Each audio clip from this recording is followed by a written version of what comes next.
Hi hello good morning. ಇವತ್ತು ಸೋಮವಾರ ಬೆಳಗ್ಗೆ ಬೇಗ ಎದ್ದು ಬಾಗಿಲಿಗೆ ರಂಗೋಲಿ ಬಿಡಿಸಿ ಪೂಜೆ ಎಲ್ಲ ಮಾಡಿ ಬ್ರೇಕ್ಫಾಸ್ಟ್ಗೆ ರೆಡಿ ಮಾಡ್ಕೊತಾ ಇದ್ದೀನಿ. ಪೂರಿ ಹಾಗೆ ಹಾಲು ಸಾಗು ಮಾಡ್ಕೊತಾ ಇದ್ದೀನಿ. ಮೈದಾ ಹಿಟ್ಟಿನಿಂದ ನಾನು ಪೂರಿ ಮಾಡ್ಕೊತಾ ಇಲ್ಲ, ಗೋಧಿ ಹಿಟ್ಟಿನಿಂದ ಪೂರಿ ಮಾಡ್ಕೊತಾ ಇದ್ದೀನಿ. ಬೆಳಗ್ಗೆನೇ ಮೈದಾಯಿಂದ ತಿಂದರೆ ಹೆವಿ ಬ್ರೇಕ್ಫಾಸ್ಟ್ ಅಂತ ಅನಿಸುತ್ತೆ, ಸೊ ನಾನು ಗೋಧಿ ಹಿಟ್ಟಿನಿಂದ ಮಾಡ್ಕೊತಾ ಇದ್ದೀನಿ.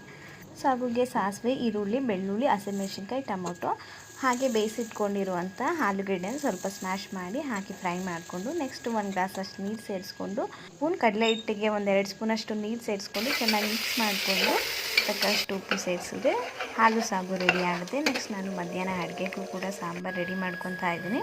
ಅವರೆಕಾಯಿ ಸೀಸನ್ ಆಗಿರೋದ್ರಿಂದ ನಾನು ಇವತ್ತು ಇದಕ್ಕೆ ಬೇಳೆಕಾಳು ಸಾಂಬಾರು ಮಾಡ್ಕೊಂಡಿದ್ದೆ. ಅಡುಗೆಲ್ಲ ಮುಗಿಸಿ ಕಿಚನ್ ಎಲ್ಲ ಕ್ಲೀನ್ ಮಾಡ್ಕೊತಾ ಇದ್ದೀನಿ. ಅಡುಗೆ ಮಾಡಿದಾಗಲೇ ಕಿಚನ್ ಕ್ಲೀನ್ ಮಾಡಿಕೊಂಡ್ರೆ ಕ್ಲೀನಾಗಿರುತ್ತೆ.